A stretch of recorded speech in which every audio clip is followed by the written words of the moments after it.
Welcome to another WRAL Triangle and Two. He's Luis Fernandez. I'm Mark Bergin. Today, we get to recap the 2023 NBA draft now that the dust has settled. Free agency is right around the corner. And Luis, for the next decade plus, we're going to be talking about the Hornets' decision to draft Brandon Miller with the number 2 overall pick instead of Scoot Henderson. Luis, I want you to make the case for me for why the Hornets made this decision.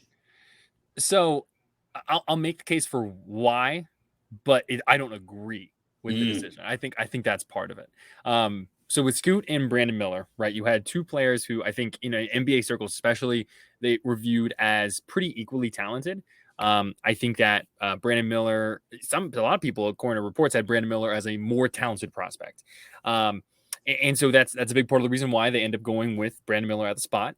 He is a wing, 6'9", has a great shooter's touch, is a very good shooter in general, elite. You have to do almost like any improvement in his just spot shooting ability is gravy at this point.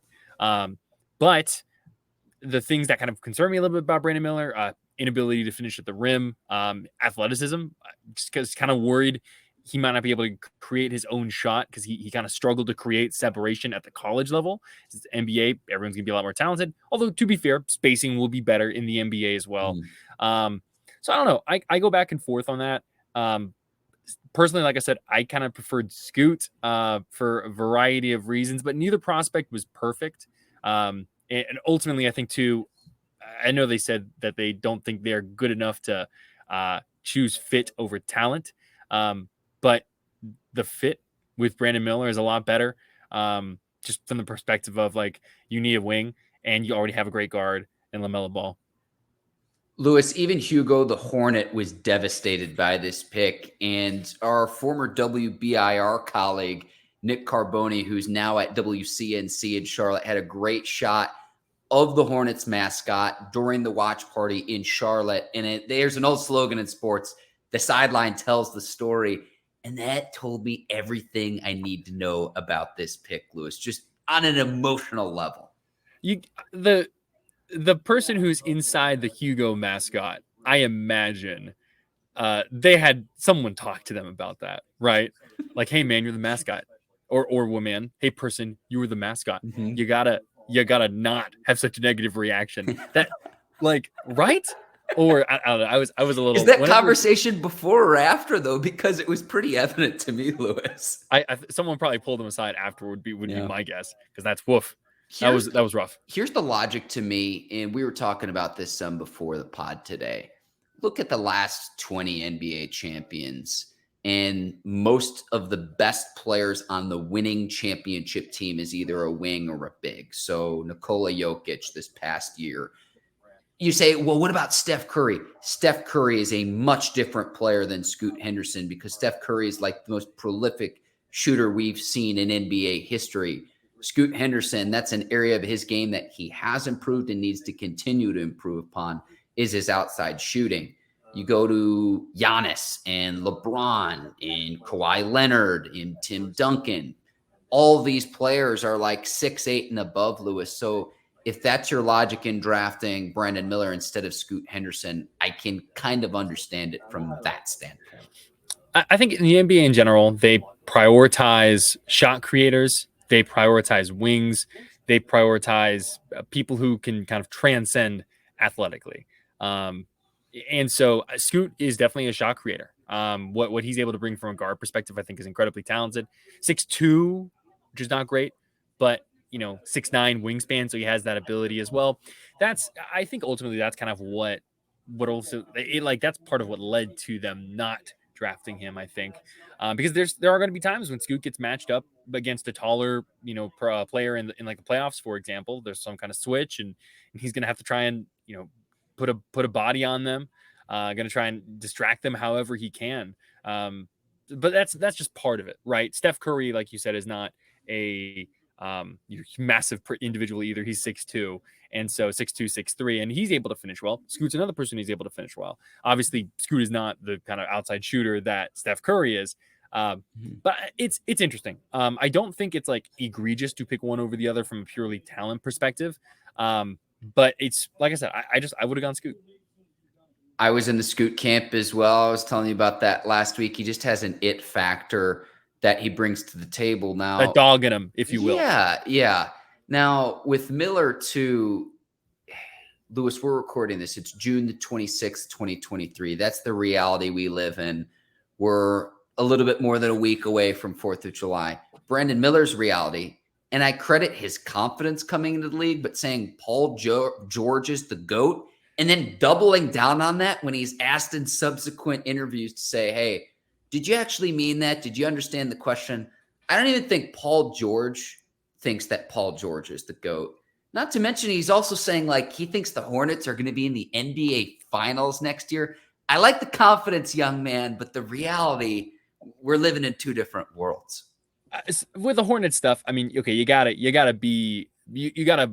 want it. You gotta believe it. So at least I understand that. Okay, what else is he supposed to say? Oh, I don't know. I don't think we're going to do well this year. I get that at the very least. But yeah, the Paul George stuff, like. Strange. It's just strange. I'm still convinced at this point. Like maybe he means like his GOAT, like personally, like he models his game after Paul George. That was one of the comps that he was getting coming out of college. That's like the only thing that makes me say, okay, sure, I understand Brandon Miller. But that it's I don't know. It feels not living in reality is probably a good way to phrase it. In all seriousness, you bring in Miller, who coming into the draft, a lot of questions about off the court in that Tuscaloosa police in Alabama testified that Miller brought a gun to former teammate Darius Miles, which was then used in a deadly shooting.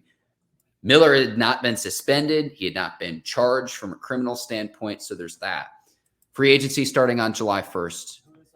Miles Bridges, who missed like all of last season and pleaded no contest, got suspended 30 games. You have the decision if you're going to bring him back onto the team or not, or if he's going to test the waters in free agency. Thought this was very interesting, Lewis. This was Michael Jordan's final draft as the majority owner in the team. General manager Mitch Kupchak also didn't even hide that as a secret. So if we question this pick years from now, and if we question this free agency, which again starts July 1st, we're recording this on the June 26th, he can then go back and say MJ was still in charge of the team at that point in time. It's going to be very curious how we remember this and if there's going to be a revisionist history 5 years from now, 10 years from now. But this was MJ's decision, point blank, period, at the end of the day. And I'm hopefully that we remember that at this moment in time as the Hornets had a real fork in the road with this number 2 overall pick. Yeah, well, I think too, because like Kupchak's got to I think part of it is he's got some new owners, some new majority owners, some new bosses that, may want to bring in their own type of person. So it's the kind of thing where there's a lot of pressure on him and the Hornets to succeed at this point. The Brandon Miller off the court stuff, a lot of layers to that, but it's definitely the best way I would phrase it is it's not a good look for the Hornets. And especially when you start now, you're bringing in Miles Bridges. Like, what is that situation going to be like? Will he stay? Will they go? Will they want to keep him? It's one of those things where the dividing line, the separating line between like sports and not sports, it's something you don't want your fans to think about negative things when they're looking at their players and things like that. So it's going to be one of those. He's Brandon Miller at this point. He has not been charged with anything. He's not going to be charged with anything. The Alabama assistant district attorney has gone on to detail about why that is. But it was a huge story, and it's just going to be, I think, difficult to separate the two for a little bit. People have short memories, and if he plays well, I'm sure they're going to continue to say, "Oh wow, Brandon Miller, great pick." But it's one of those things that will probably be in the back of the mind for people for a while. And so outside of the Hornets, Scoot, the Trailblazers, who back in the day famously picked Sam Bowie over Michael Jordan. And so now they have a glut at the guard position. You've got Damian Lillard, Anthony Simon, Shaedon Sharpe. So I'd imagine this means Dame is on the move. Now, the two likely teams I think he could wind up at, maybe the Heat, maybe the Nets. We'll see if he moves on from Portland, coming off some of his career best averages from an efficiency standpoint. Still a very, very high-level player in the NBA when healthy, Damian Lillard. So there are a lot of repercussions with this move because Miller would have maybe better slotted with the Hornets, but then, okay, you have to pair Scoot and LaMelo together. How does that work too? So the Hornets decide to go to Brandon Miller instead of Scoot Henderson. And we'll see. Again, we're going to be talking about this like a decade from now. Yeah. And I hope I look smart in retrospect. Future Mark, I hope I look smart with this, Lewis. Any final thoughts before we get to some of the other picks, Lewis? No, it's funny because I feel like the time before the draft was very chaotic, but I feel like everything from that point on was kind of like, okay, like pretty normal. Pretty standard. I no massive trades from the Zion perspective or anything like that. But yeah, it's all of this is great. The NBA is different than like the NFL or something because the draft happens before free agency. So now these moves are great, but what do these teams do to continue to bolster their rosters once free agency gets started later this week? Let's go really quickly to some of the Hornets' other picks. Nick Smith Jr., freshman out of Arkansas. He was like one of the top recruits in the 2022 class. Now, yeah, I know he didn't have a great freshman season, but you can build upon the pedigree. And maybe you mentioned the floor spacing earlier, Lewis. You get some better floor spacing now that you got LaMelo, now that you bring in Brandon Miller. And it's just like, okay, you're going to compete with Terry Rozier in that backcourt, but Nick Smith Jr. could get onto the court and say, hey, I've got more space than I had when I was a member of the Arkansas Razorbacks. So I think this is a big upside pick. And the fact that he fell all the way to 27, I thought was pretty telling, Lewis, in the sense that he was a much more heralded recruit and probably didn't quite play the level he had hoped for as a freshman this past season at the college level. Yeah, he was injured for a big chunk of time, essentially from it was like December to February, essentially, like knee injury stuff. And he was incredibly talented coming out of high school. I really think that the knee is why he dropped as much as he did. So, and I think that's going to be a trend here when you look at the rest of the Hornets picks they pick some guys who there's some high upside potential. Yeah. So not necessarily people who are going to be able to contribute immediately, but high upside type potential people. Yes, and that's James Nnaji, played at Barcelona. He's a Nigerian, 7 foot tall, 18 years old, so a bit of raw talent, but can he get into the mix? You got Mark Williams and Nick Richards already on the roster, so do you want to start him in the G League in Nnaji in saying that, okay, you get some reps at the G League level, and then once you're ready, you can come on the NBA, and then UCLA's Amari Bailey, another player who dealt with some injuries at the college level, Lewis. I really like that Amari Bailey pick, though, at the end of the draft. I really do, because he was injured, but then he came back and was big in that run in the postseason that UCLA made. I mean, the last 3 games of the season for him, 17, 14, 19.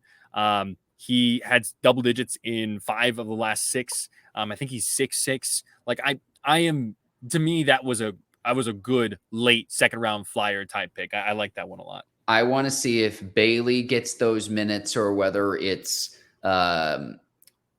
whether it would be Nick Smith Jr. this upcoming season. Because I imagine Ball and Terry Rozier are going to be your starting backcourt, but who's that first guard off the bench for the Hornets? I think the 2 rookies could compete for that spot. Lewis, let's keep this rolling, though. So we've recapped the Hornets. I now want to go to the Triangle players.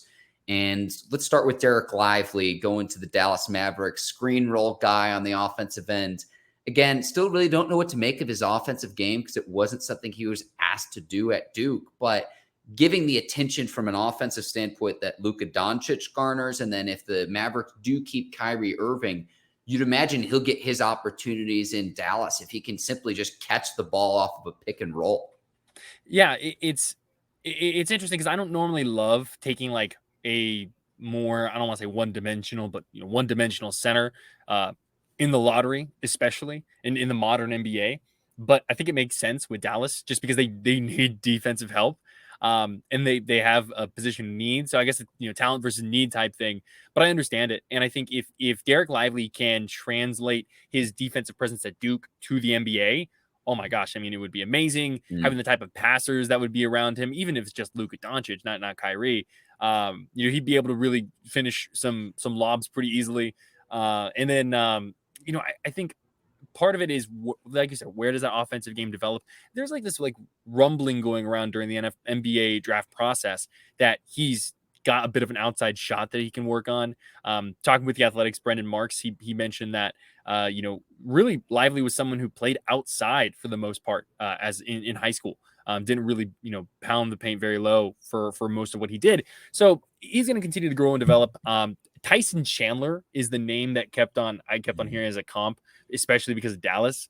So I mean, if he can be a Tyson Chandler type player for the Mavericks, I think they'll take that any day. People can laugh at that too, but Tyson Chandler was one of the missing pieces that helped take the Mavericks over the top and actually win an NBA Finals, the lone championship of Dirk Nowitzki's career. So people might laugh at that, Lewis, and he was a really important part of that team. Tyson Chandler's a great player. He was a great player. I don't know if I'd say great, but I'd say an important player.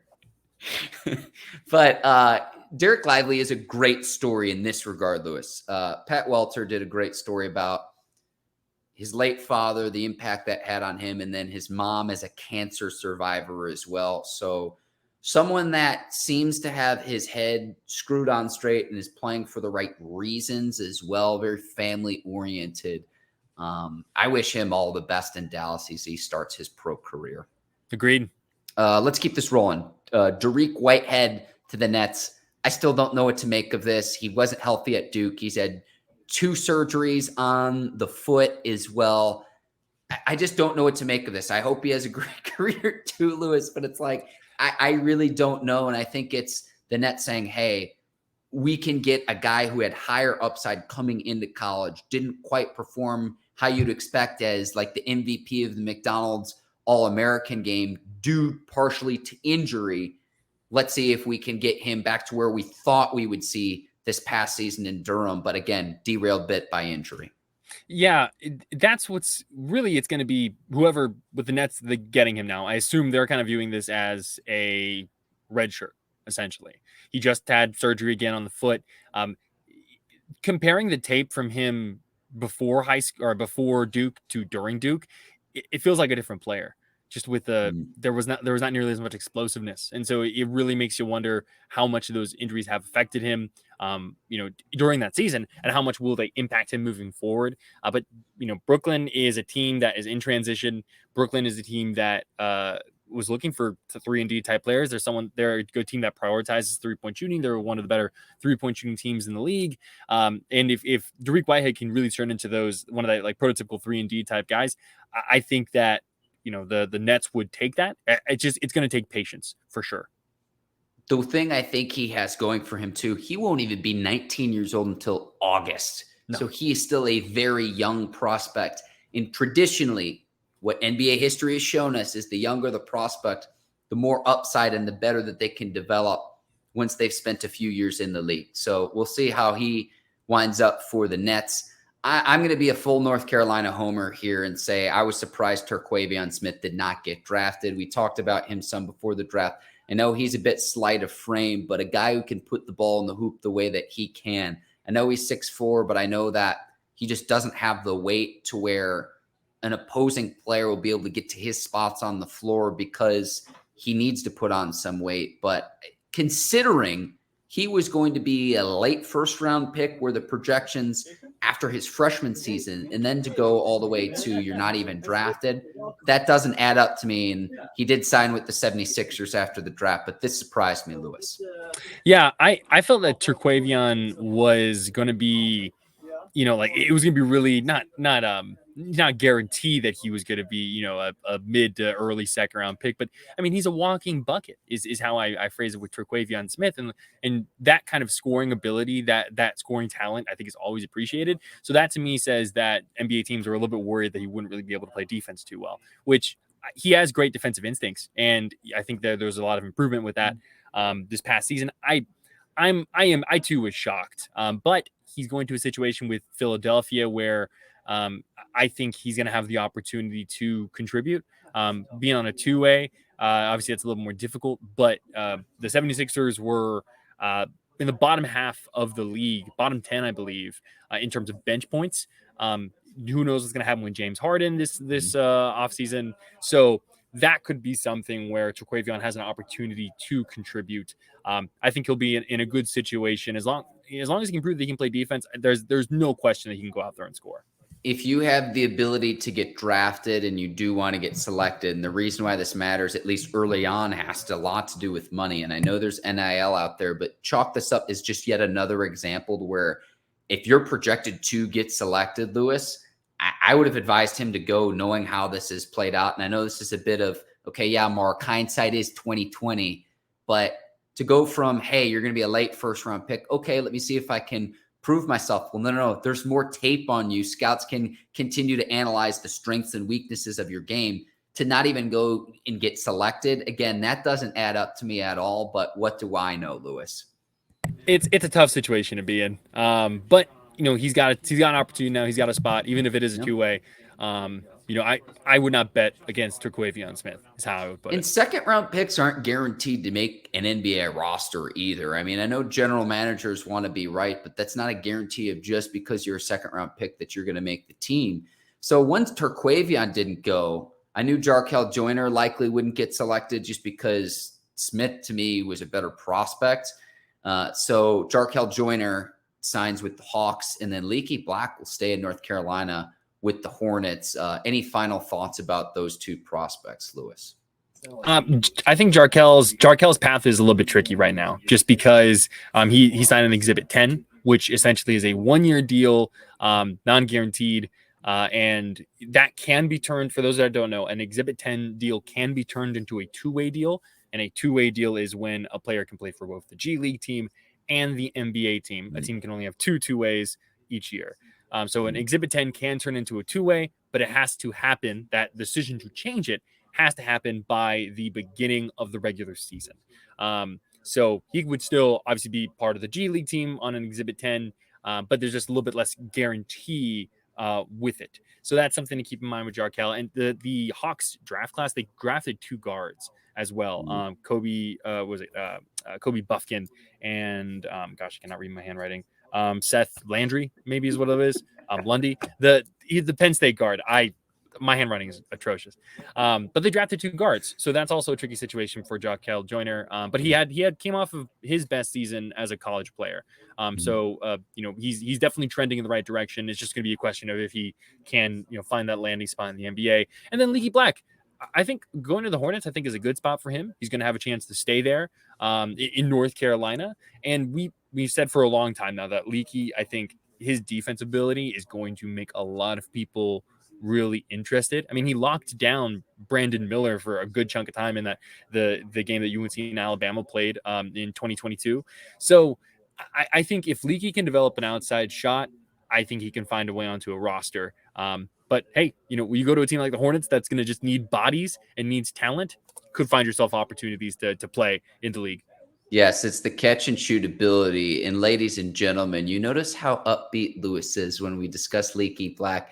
The Tar Heel connection, the home rhythm. He's a good kid. He's a good kid. I hear you. I'm just trying to show our listeners and viewers behind the Wizard of Oz. But I like how upbeat you are about Leaky Black. And it's going to be his ability. When you have an open corner 3, can you knock it down or not? Whether he stays on a pro basketball court. And so whether that's in the NBA, the G League, maybe Europe, I can't wait to see NBA Summer League starting July the 7th. I'm not one to wish my life away, Lewis, but after the 4th of July, there's only so much baseball I can watch. Sign me up. I can't wait to watch all of these young players on the floor in exhibition games that ultimately don't matter at all. Not at all. First Summer League game for the Hornets, though, against the Spurs. So Brandon Miller versus Victor Wembanyama, hopefully, would be the hope there. Yeah, give the people what they want, and let's see them both suit up. Like, I don't want to hear some phantom injury or, they already need rest. And look, I know Wembanyama continued to play, but give the people what they want, that first glimpse of number 1 versus number 2. Lewis, that is well done. You're the absolute best. I do want to plug for next week's episode for 4th of July. We'll have a special edition of WRAL Triangle and Two. We talked to the Durham Bulls scorekeeper, a man by the name of Chris Ivey. So it'll be a special edition of WRAL Triangle and Two. You'll be able to get that wherever you listen to our podcast. Lewis, we're putting together a full story, video story, web story for WRALSportsFan.com as well. And I wish you and all of our listeners and viewers a terrific 4th of July holiday weekend as well.